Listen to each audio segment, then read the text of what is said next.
हाय viewers, नव वर्ष के इस पूर्व संध्या में आज मैं आप सबों के लिए एक ऐसा विषय लेकर यहाँ उपस्थित हुआ हूँ जो बहुत ही गंभीर विषय है आज के परिप्रेक्ष्य में कि क्या प्रेम का जो वर्तमान स्वरूप है, ये स्वरूप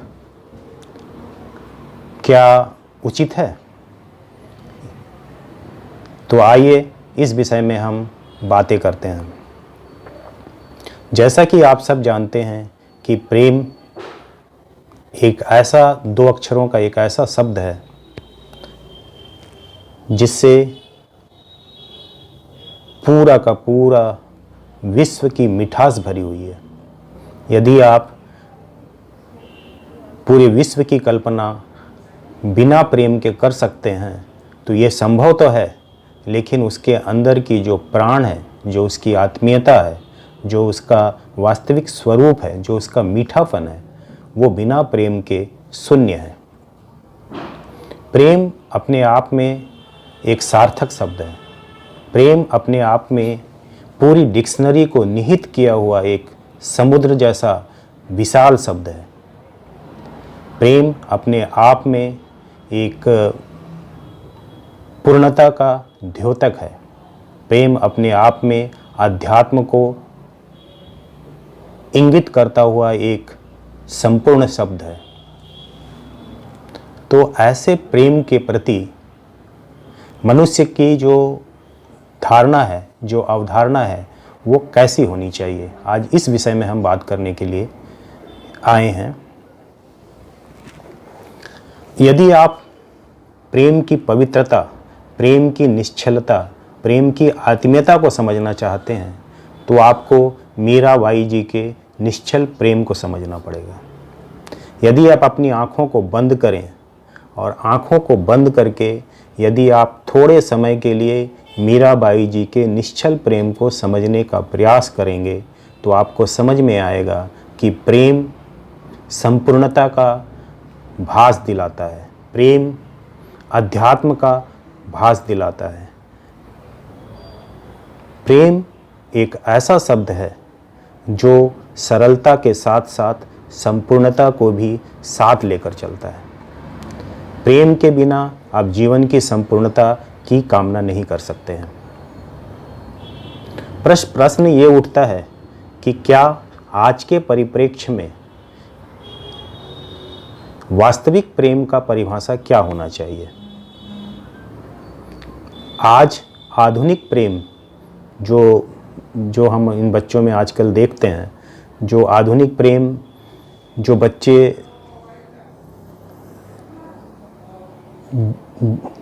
बच्चे जिस प्रेम को ही वास्तविक प्रेम समझते हैं, क्या ये वास्तविक प्रेम है? जी नहीं। प्रेम की वास्तविकता इसके मूल स्वरूप में छिपा हुआ है।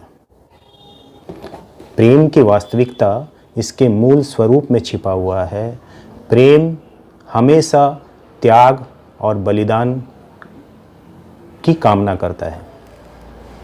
जैसे माँ और बेटे का प्यार, माता और बच्चों का प्यार, पिता और पुत्र का प्यार, पिता और पुत्री का प्यार, पति और पत्नी का प्यार, दो प्रेमी प्रेमिकाओं का प्यार। प्रेम के कई स्वरूप हैं। आपके पेट एनिमल्स के प्रति आपका प्यार, आपका प्रकृति के प्रति प्यार, आपके अपने घर के किचन के प्रति प्यार, आपको अपने घर की बेड के प्रति प्यार, ये एक प्यार। आपने कभी सोचा है कि इस प्रेम शब्द का जो जन्म है कहाँ से होता है? इस प्रेम शब्द का अगर देखा जाए तो वास्तविक जन्म जो है वो आपके लगाव से होता है। जब व्यक्ति किसी विशेष चीज़ से कुछ वास्तविक आत्मीयता रखता है, कुछ वास्तविक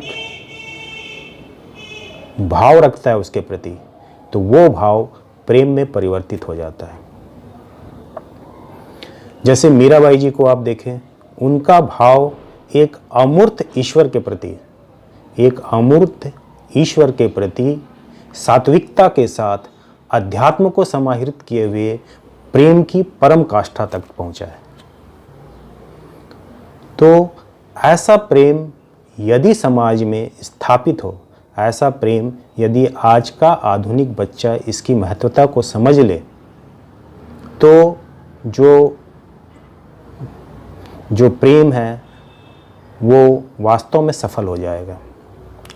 मैं मानता हूँ कि आधुनिकता के साथ साथ समय बदला है, काल बदला है, परिवेश बदला है, विश्व में, समाज में स्थितियों में परिवर्तन आई है, नयापन आया है, खुलापन आया है। कई चीज़ें ऐसी हैं जो संबंधों की मोल में कुछ कमियां आई हैं, कुछ उतार चढ़ाव आए हैं जीवन में।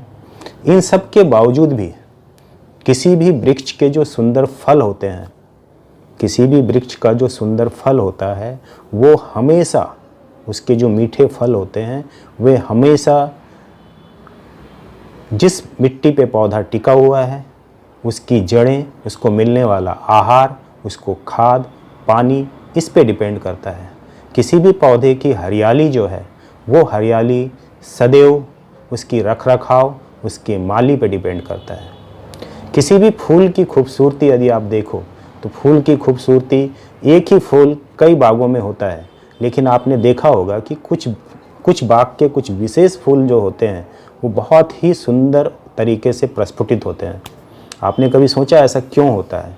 वास्तव में उस माली का जो रखरखाव होता है, उस बगीचे के माली का जो रखरखाव होता है, उसकी जो मिट्टी होती है, जो उसमें दिया जाने वाला पानी होता है, जो खाद होता है, वो उसे एक बेहद ही विकसित तरीके से प्रस्फुटित होने के लिए, उस फूल को वास्तविकता के साथ खिलने के लिए सारे मार्ग को प्रशस्त कर देता है। ऐसा ही कुछ अपना जीवन है। प्रेम एक आवश्यक प्रक्रिया है, एक आवश्यक संबंध है जिसे ईश्वर ने व्यक्ति विशेष को दिया है। जिसके अंदर भाव है, उसी के अंदर प्रेम का जन्म होता है। तो ऐसे में मैं आज के जो हमारे नवयुवक नवयुवती हैं, इसके प्रेम की जो आधुनिक परिभाषा है, उसका मैं पूरा समर्थक हूँ। ऐसा नहीं है कि मैं इनका विरोध करता हूँ, या इस नववर्ष में जैसे वो अपने आत्मीय प्रेम को दिखाने के लिए जिस तरह के वो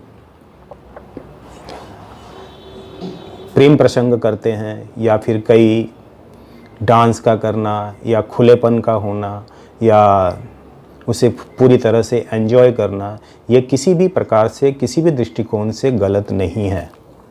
लेकिन जो पौधे का जो रूट है, पौधे की जो जड़ है, जो उसकी आत्मीयता है, जो उसकी पकड़ है, वो पकड़ हमेशा संस्कृति और संस्कार के साथ होनी चाहिए।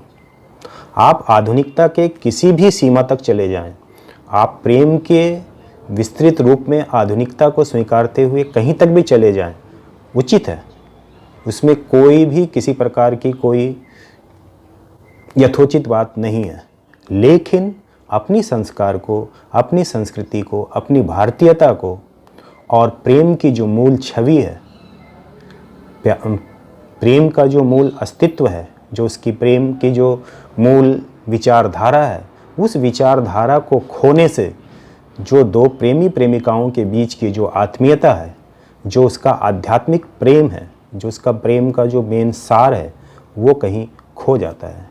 इसलिए आप तमाम नवयुवक और नवयुवतियों से, जो मैंने अपने जीवन के एक्सपीरियंस के आधार पर सीखा है, जो उम्र के इस पड़ाव पे आकर मैं जो कुछ समझ पाया हूँ, जो कुछ जान पाया हूँ, वो मैं आपको बता रहा हूँ कि प्रेम कीजिए, प्रेम आवश्यक है, प्रेम वांछनीय है, और प्रेम के बिना जीवन का कल्पना निरर्थक है।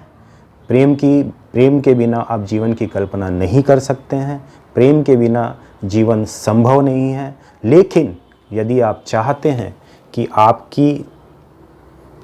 आपका जो प्रेम है, वो प्रेम यदि गंगोत्री के जल के समान पवित्र हो, उस जल में कुछ आत्मीयता हो, उस जल में कुछ मिठास हो, उस जल में कुछ यथार्थ हो, तो इसके लिए आवश्यक है कि आधुनिकता को स्वीकारते हुए, आधुनिकता को ग्रहित करते हुए आधुनिकता को अपने जीवन में आप लाएं, आधुनिक ढंग से नाचें, गाएं, खेलें, कूदें, प्रेम प्रसंग करें, सारी चीज़ें अलाउड है, सारी चीज़ें आप कर सकते हैं। प्रेम की ये सारी जो स्थितियां हैं, ये स्थितियां ग्रहणीय हैं। ऐसा नहीं है कि इनको मान्यता नहीं दिया जा सकता है या अनुचित है या गलत है, नहीं, ये आज के परिप्रेक्ष्य में बिल्कुल सही है, बिल्कुल उचित है।